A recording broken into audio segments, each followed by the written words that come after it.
Ilang salin mo na, sir?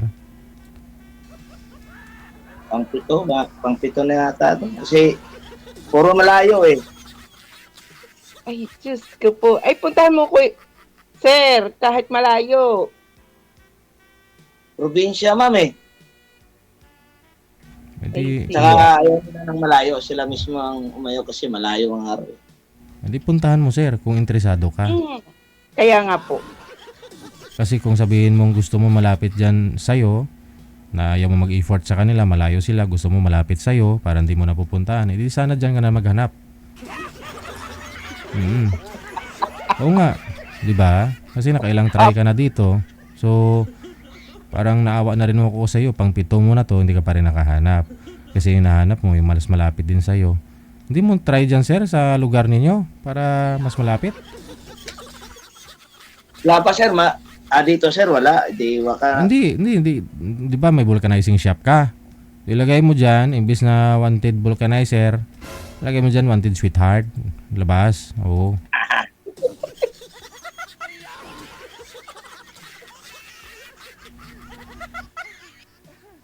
Kamot sa ulo. Tama to sa Di ba may, sir eh. di ba yung mga vulcanizing shop may nilagay kayong mga gulong sa harapan, yung bilog na, tapos may nakalagay vulcanizing, tapos sa ibaba shop, vulcanizing sa itaas, shop sa ibaba. Well, lagyan mo ng wanted sa itaas, sweetheart sa ibaba. Yun ang ilagay mo. Eh, marami naman dito, sir. Kaso lang parang hindi ko kursunada yung malapit pa. Oh, naman pala eh. Sabi mo kanina, gusto mo rin. Medyo, hindi naman ganong kalayuan, sir. Tama-tama lang ba?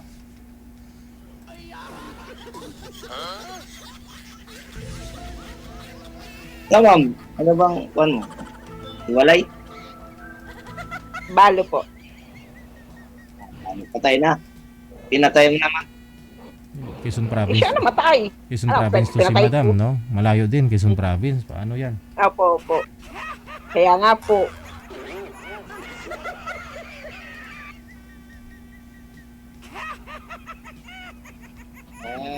Quezon Province. Ano trabaho niyo? Kasambahay po. Marangal naman yan. Kasambahay, dati kasambahay din ako. Kayo po, sir, ilan ang anak nyo? 3 din, ma'am. Ano pa, panay lalaki, babae? Puro lalaki. Ano pa iba? Isang 24, isang 19, o isang 20 at saka isang 14. Ano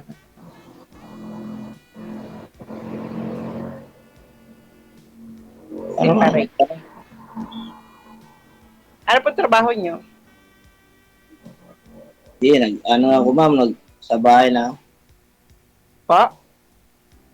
Vulcanized, ma'am. Vulcanize ng babae ng gulong. Ang gulong, ma'am. Vulcanizing.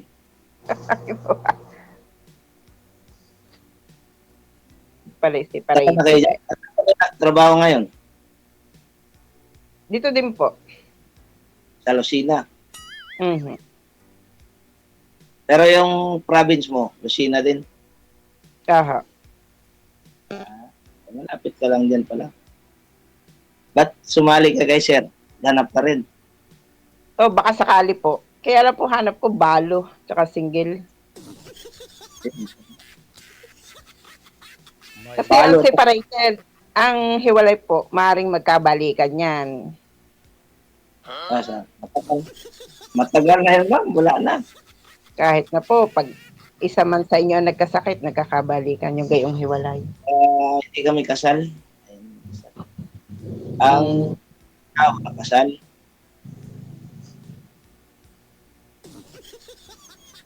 Ikaw, nasa iyo naman yun. Katulad niya. Katulad niya siya. Katulad niya siya. Pero, dahil malayo si ma'am. Sigurado talaga na, kasi hinahanap ni ma'am balo eh. Ang hanap nyo, ayaw nyo naman ng malayo. Oh, hindi dyan na kasi malapit. Di naman sa ayaw ng malayo. Kaso lang alam, kung probinsya man lang ng malayo, katulad ng Mindanao. Ito sa Mindanao. Malayo naman nun. At ayaw naman din nila, kaya gusto nila malapit din.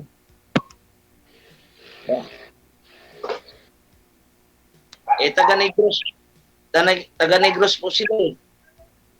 Ilapag mo na lang ulit yung cellphone, sir, para di malikot.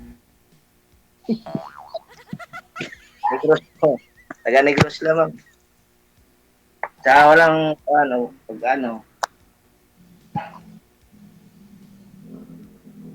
hanggat ayaw na ni Sir, sabihin lang ni Sir sa akin na ayaw na niya.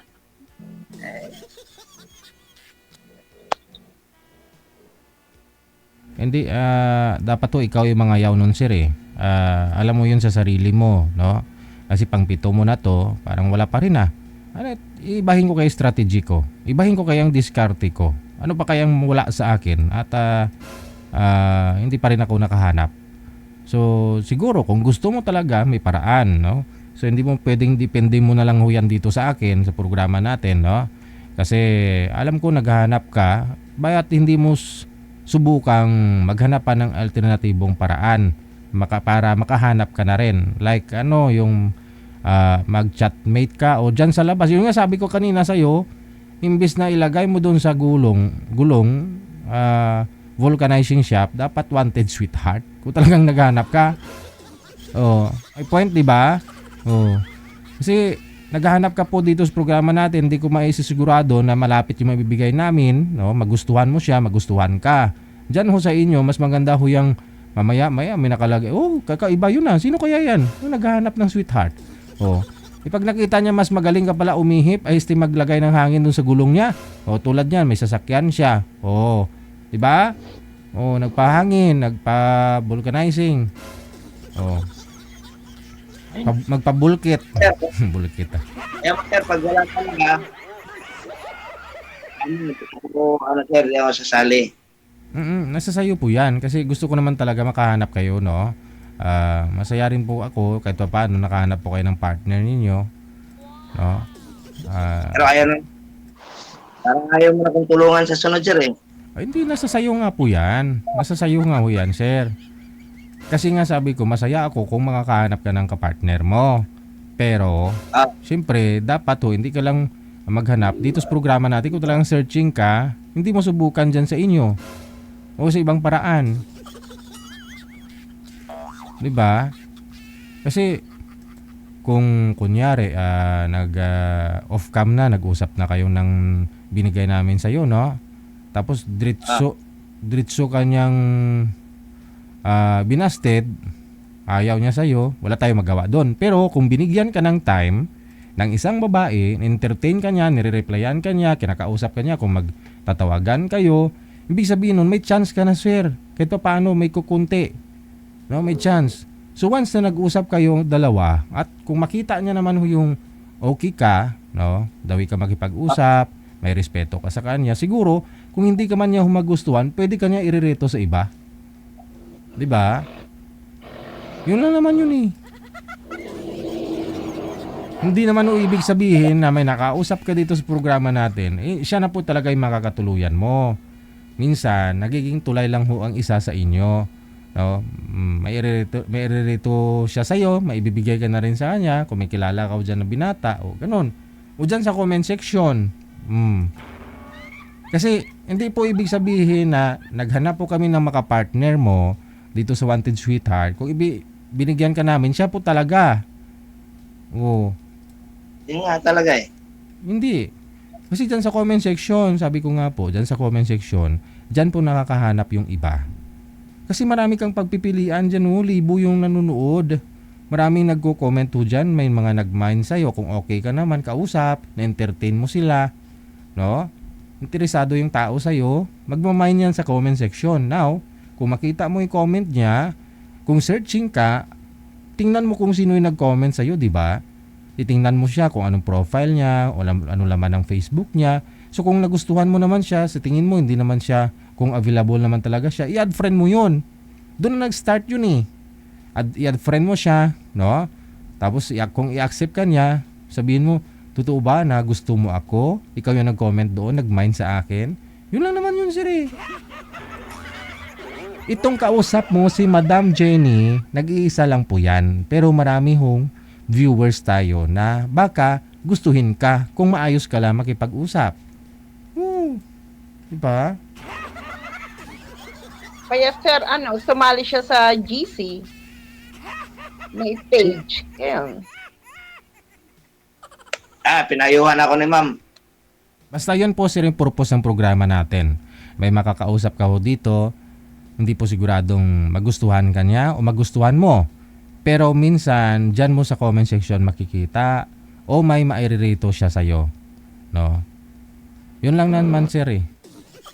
Purpose ng programa natin dito ma-entertain kayo, no? Malibang kayo, pati na rin mga viewers natin. Kung good vibes yung usapan ninyo, good vibes na rin sila. Yun lang naman yun eh. Pero kung boring yung pag-uusap ninyo, boring na rin yung viewers natin. Diba?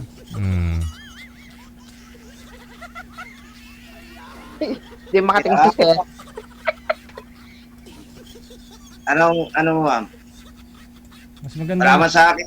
Hanap mo ma'am. Maganda nga yung malayo. Challenge. Kung tutusin, kayang-kaya mo yung puntahan sir eh. Kung may motorsiklo ka, Quezon Province. Kung gusto mo, tuwing weekend, pwede ka pong mag-ride doon. Lapit lang yan. Ilang oras? 2-3 oras lang yan eh. Kasi Bulacan nga lang, di ba?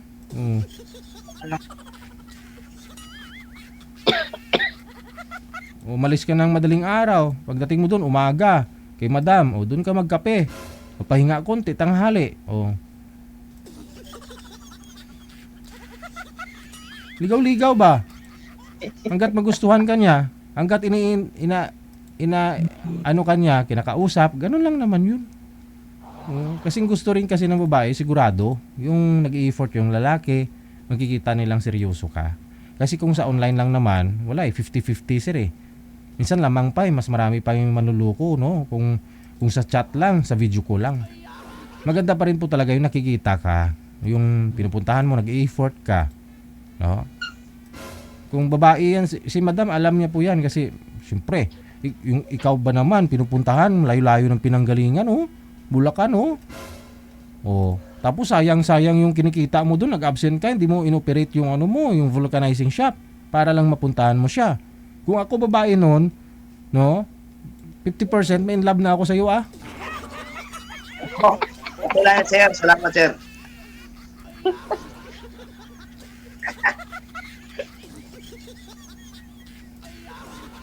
Ano na ma'am? Kasi wala naman sa akin yung mo. Ay di, good luck na lang po sa inyong paghahanap uli. Hanap na lang ako ma'am nung malapit din. Salamat po sir ha. Thank you po. Salamat ma'am. Bye. Yep, din po. Okay, sige.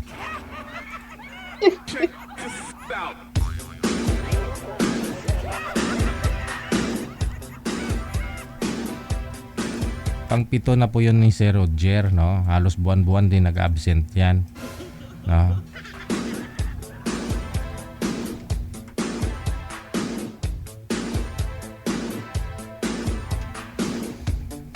Kasi kung gusto mo kasi na matatag kasi yung relasyon ninyong dalawa, kapag marami kayong pinagdaanan, no?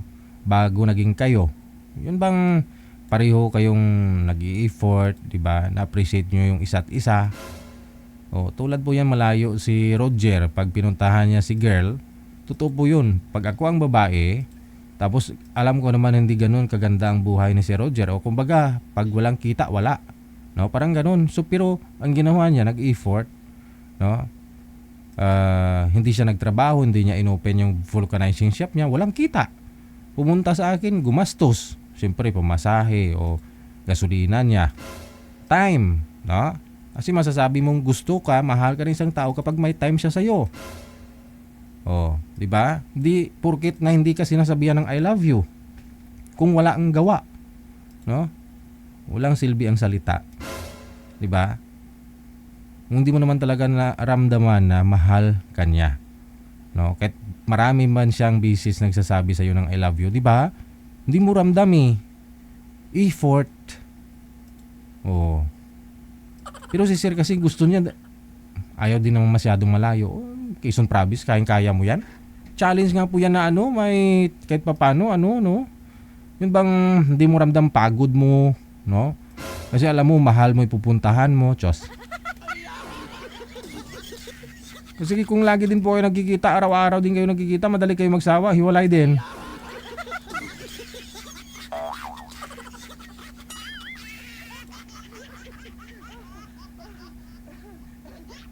Hindi naman yata asawa hanap niyo, jowa eh. Kung jowa, mas maganda ho yung malayo kayo sa isa't isa. O diba? Para makilala nyo din, no? Kung ano bang klase siyang boyfriend, no? Kasi kung ura-urada, magsama ho kayo, mag-asawa ho kayo, walang screening, walang pag-iimbestiga na nangyari, nagkaya ka lang, magbika ka, iti wala. Masasabi mong huli ang pagsisisi.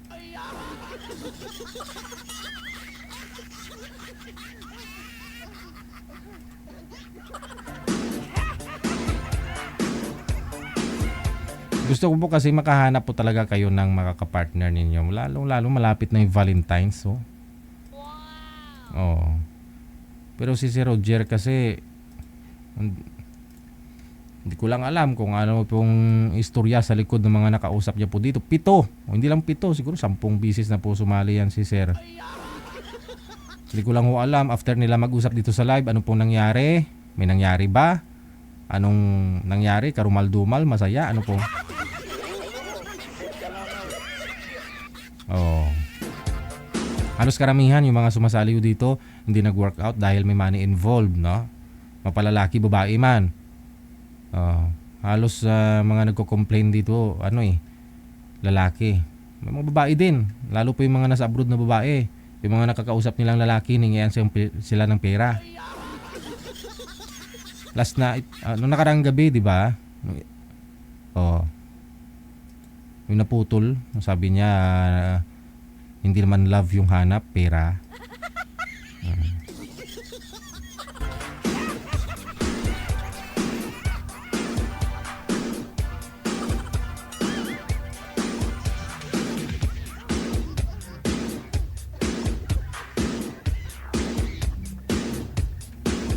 Oras natin 31 minutos na kalipas sa alas 9 na ng gabi.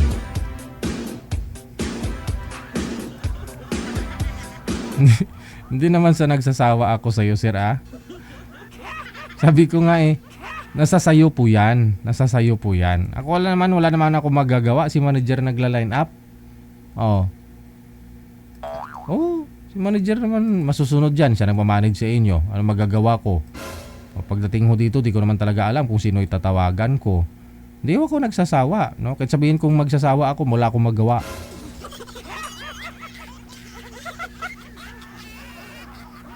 Pero nasa sayo ho yan. Ikaw po ba hindi ka nagsasawa? Kasi sa una pa lang ho siguro, pangalawa, pangatlong busted ka. Mapaisip ka na Ano kayang wala sa akin? Ano kaya mayroon ako? Ano ba, gasod ba ako magsalita? Masakit ba ako magsalita? Mukhang wala ba akong respeto magsalita? Ba't ayaw nila sa akin? After ng live, hindi na nila ako ina-entertain. No? Maipaisip ka na Di ba? Ay, tingnan ko nga yung live nung sumali ako kay DJ Gel. Ay, oo nga, umuupo ako. Yung itlog ko, yung tuhod ko, tumataas. Ay, oo nga, no, baka sabihin ng nakausap ko pala, bastos ako, pinapakita ko itlog ko. Yun, doon pa lang dapat, alamin mo na. No? Hindi na sana humantong sa pangatlo, 5 hanggang 7, 10 bisis ka sumali dito. Naalala ko nga kasi pag sumali ko yan si Sir Roger, minsan hagip ng camera talaga, yung tuhod dito sa panga. Siyempre kung naka-short, kita itlog, yung babae hindi makatingin. Depende na lang talaga kung yung babaeng nakausap mo gusto rin makakita ng itlog.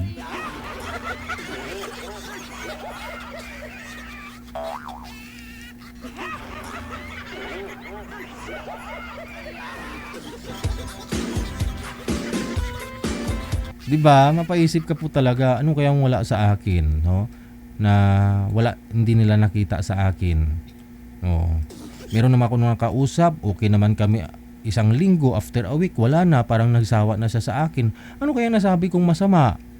No? Ba't po siya hindi na nagparamdam, hindi niya na ako nire-replyan? 'Di ba? Alam mo yun sa sarili mo. Kaya minsan may nagsasabi diyan, no, tinatanong ko minsan, anong rason ba to kayo naghiwalay ng asawa mo? Di ko nga alam. Ala, naghiwalay kayo, di mo alam?